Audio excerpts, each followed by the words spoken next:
What's going on, everyone? So, reports have came out that Joel Embiid is very likely never to play a back-to-back the rest of his career. After dealing with injuries throughout his career, Philadelphia 76ers superstar center Joel Embiid doesn't expect to play both ends of back-to-backs at any point in the future.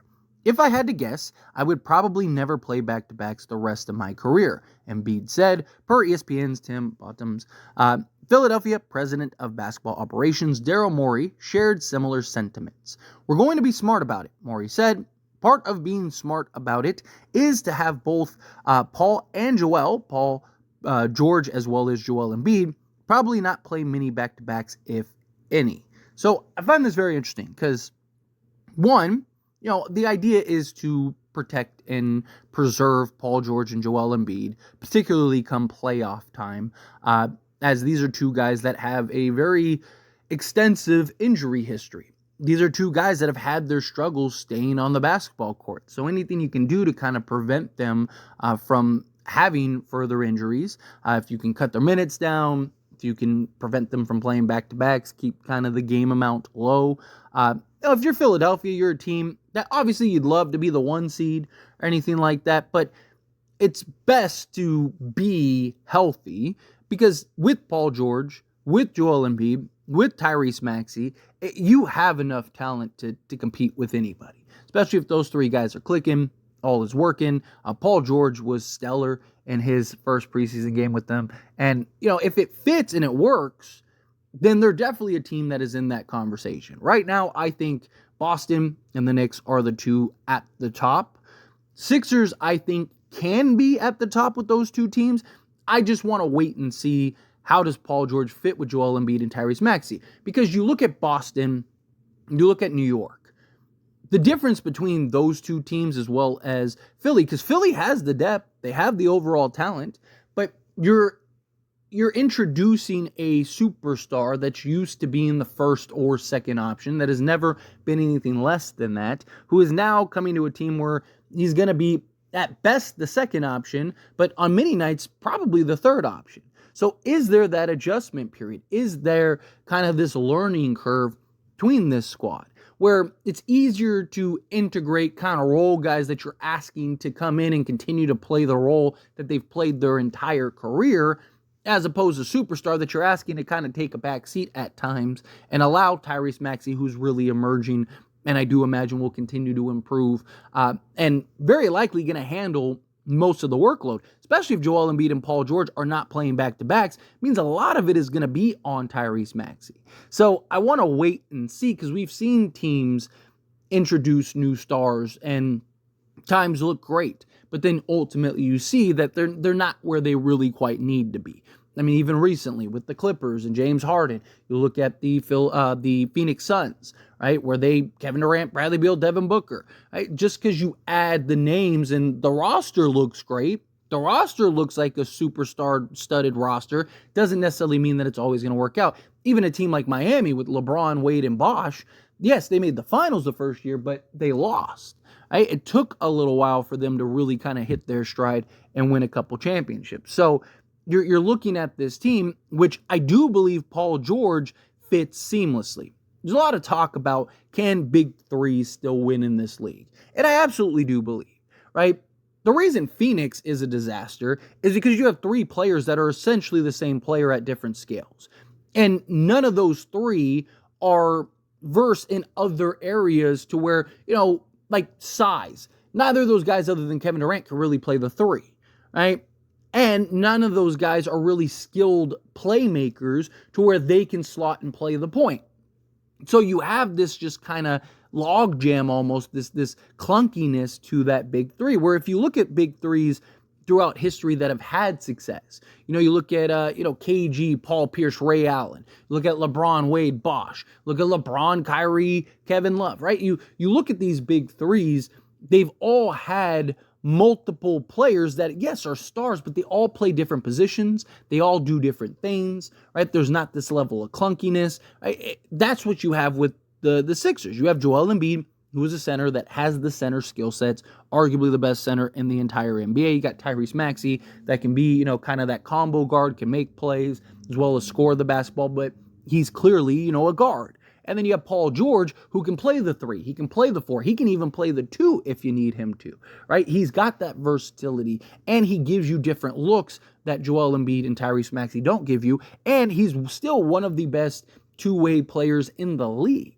So I do believe that it'll fit, but how does it look with all the teams? Is Joel Embiid going to be willing to kind of, divert to Paul George at times, especially when he's cooking? Now, Paul George, to me, I mean, look, with the Clippers, Paul George was the healthier of the two and the more reliable of the two, but he wasn't Mr. Reliable. He's a guy that not only had injury issues, but also tends to disappear at times in the playoffs. Right? You never really know what you're getting with Paul George come playoff time. You don't know if are you getting, playoff P? You're getting pandemic P. Right? Are you getting Paul George that's go get you 30, defend the best player on the other team, and just win you a game or a series by himself? Or are you getting Paul George that completely disappears and at times seems like he's not even out there on the basketball court? And you need him healthy come playoff time. If he can be healthy, right, and his ability to defend 1 through 5, essentially, as well as still go get you 25 to 30. Now, you don't really need him to do that, right? And that's kind of the hope, is that Paul George can kind of be around, 20 to 22 a game, somewhere in that ballpark. Maybe he's like 22, 8 and 5 or 22, 5 and 5, something like that, to where, he doesn't have to handle so much of the offensive workload, so much of the offensive burden, right? Defensively, he can defend, but, maybe you're bringing in somebody else, like, an Oubre or somebody that's defending the best player on the other team. Paul George can kind of defend the second guy, right? Kind of allow Paul George to be great in the areas that he's great at, but not have to handle so much of a burden as he's had to have in teams like, Indiana, obviously, the Clippers, even the Oklahoma City Thunder, right? Like, him being with Philly, you have Joel Embiid, you have Maxey, you have other guys that on any given night can really kind of elevate this team, kind of allow Paul George to pick and choose his spots rather than like, you always have to be at 100 if you want this team to win. So I do think that that's very beneficial to Paul George. I think that's very beneficial to the Philadelphia 76ers. I do think if he can kind of find his groove and his rhythm alongside all these guys, Philly's going to be a force. Philly's going to be very tough and is a team that you're not going to just beat this team. Like, you're going to have to work hard, and no one would be shocked if Philly makes it out of the East this season.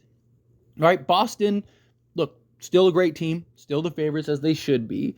The Knicks look excellent. If they can put it all together and they can stay healthy, then they're going to be a very tough team to beat. But I do think Philly has the potential to be in that conversation. I think at worst, they're going to be a top 3 team. I think outside of Boston and the Knicks, I think Philly is clearly the third best team, right? But can they be in that conversation for where they're kind of at a deadlock with the Knicks and the Celtics? We'll see. But look, at the end of the day, it all rests on Joel Embiid, right? If depending on how Joel Embiid is, depending on what Joel Embiid does, depending on how healthy and consistent he can be, right? Because look, he has problems where he disappears in the playoffs also, right? So now if he does that, now you're putting the pressure on Paul George and you're putting the pressure on Tyrese Maxey, which, if they deliver, then fine,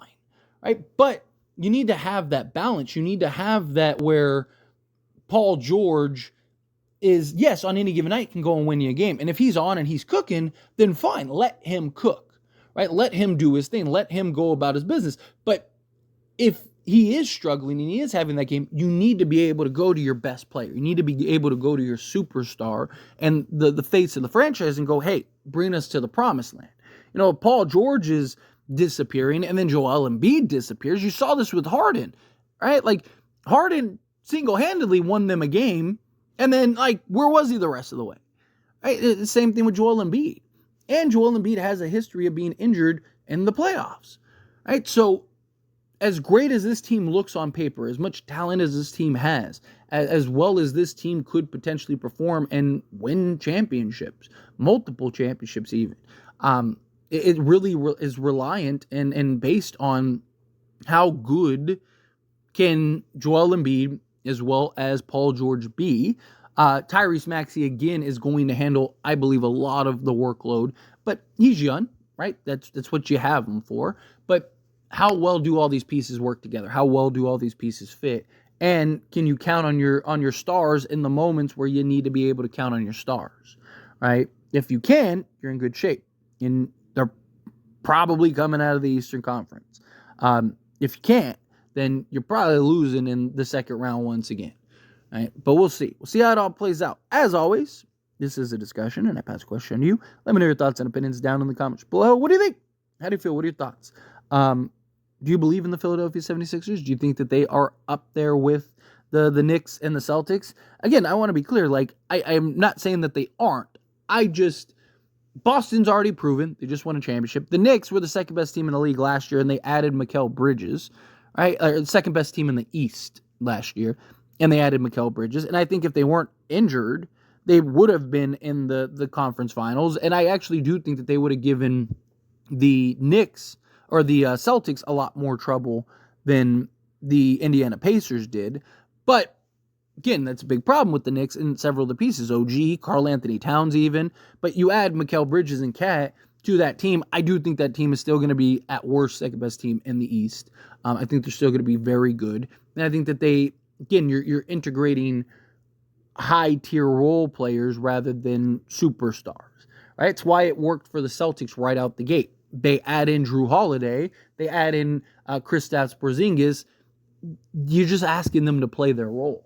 You're not asking them to do anything or do anything different, make adjustments, make changes. It's like, hey, what you've done your entire career, just keep doing that, right? But those guys like Porzingis has always been best as like your third, fourth guy, right?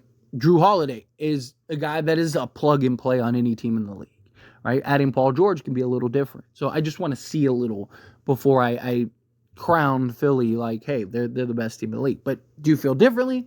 However you feel, whatever your thoughts are. Love to hear it, so let me know down in the comments below. That being said, if you haven't liked this video, hit that like button. Helps me a lot. We enjoy these types of videos, and I truly appreciate it. Not subscribe to the channel, hit that subscribe button. Turn on the bell notifications. Appreciate y'all. See you in the next one. Thank you.